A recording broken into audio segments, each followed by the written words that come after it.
Hello mga katoto! Magandang araw! Ngayon, tayo'y mag-plastic cover ng mga libro ng mga bata na gagamitin sa school. So ito yung mga gagamitin nating libro na lalagyan natin ng mga plastic cover. So ang kailangan natin, plastic cover, scotch tape,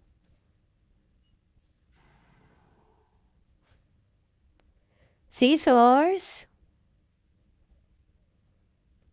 at saka tissue o kahit anong pamunas na ipandilinis natin sa plastic cover. Tara mga katoto, simulan na nating mag-plastic cover. Gagawin natin, ipa-fast forward natin to para hindi kayo mainit.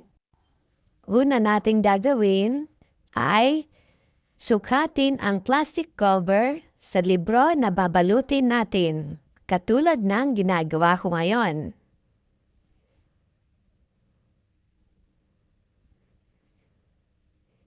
So, pinupunasan muna natin para medyo malinis ang plastic cover natin. Minsan kasi may mga dumi na dumidikit doon sa libro. So, pag nasukat na natin, guntingin natin ngayon siya. Ang ginagawa ko mga katoto ay titiklopin ko sa gitna.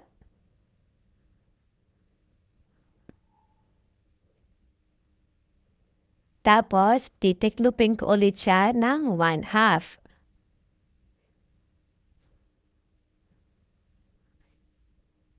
So, pag natiklop na natin ng ganyan, mga katoto, isusukat ko naman siya sa libro para magunting natin yung gitna.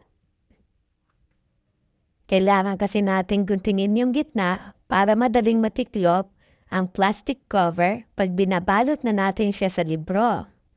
So, ayan mga katoto. So, kailangan natin guntingin yung gitna na yan.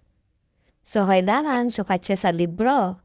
Kung gaano kapalang libro, ganon din dapat ang paggunting natin sa gitna.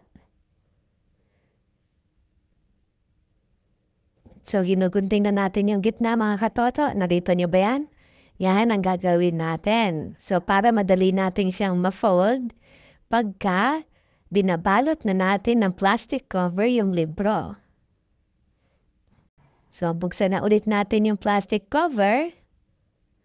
Tapos, ilagay naman natin yung libro. And tignan nyo mga katoto yung itsura niya. Yung iba, ginugupit nila yan gitna na yan. So, ako naman, ginagawa ko lang, tinitiklop ko lang siya or fino-fold para hindi naman sayang. Kasi, marami na nga tayong basura, magdadagdag pa tayo. So, ganyan na mga katoto. Naka-fold lang na siya ng ganyan para pagka binalot natin yung libro, madali siyang tiklupin. Madaling tiklupin or madaling i-fold yung plastic cover sa libro. Simulan na natin mag-plastic cover. So, punas-punas ulit tayo para walang dumikit na dumi or mga buhok-buhok. So, pagkapunas natin, simulan na natin lagyan ng scotch tape ang ating plastic cover.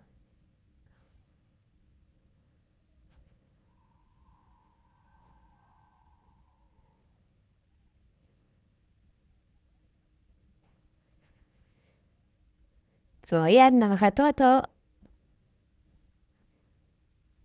Tiklop natin dito sa dulo, sa edge. Ayan.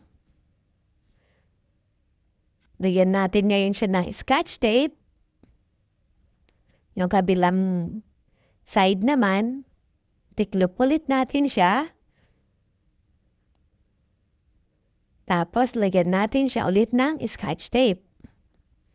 Ngayon, ayan, makikita niyo mga katoto.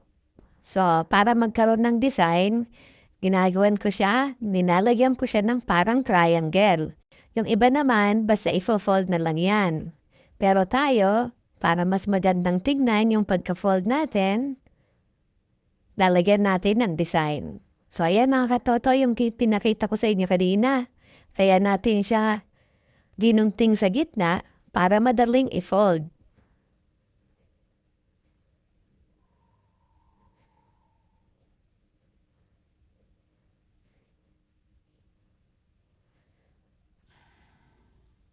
So, pinatuwang ko lang siya ng scotch tape sa likod kasi minsan pag masyadong mahigpit yung pagkakadikit natin, nagpo-fold yung kabilang side eh.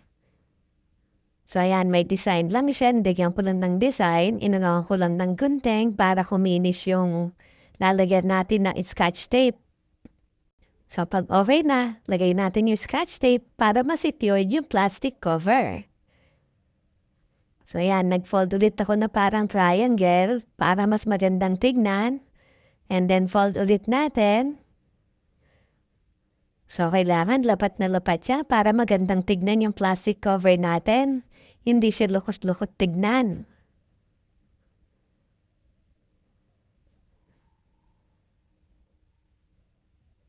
So, pag okay na siya ulit mga katoto, lagyan lang natin siya ng scotch tape para ma-secured at hindi na matanggal yung plastic cover sa libro natin.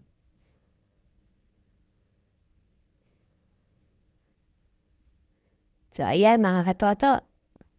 Di ba madali siyang natiklop? Kasi ginunting din natin yung gitna niya. So, yung kabilang side naman ang gagawin natin mga katoto. So, ganun ulit.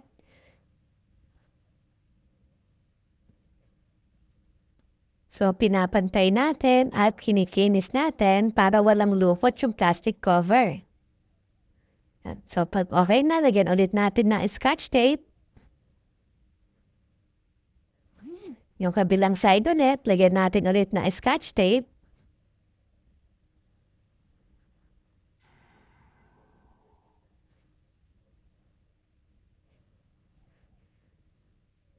And voila!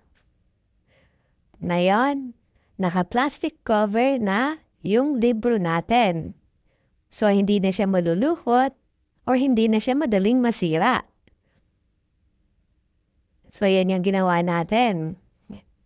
So, imbis na tinapon natin yung excess, tiniklop lang natin siya. Okay ba mga katoto? Sana may natutunan kayo. Yun lang. Paalam mga katoto!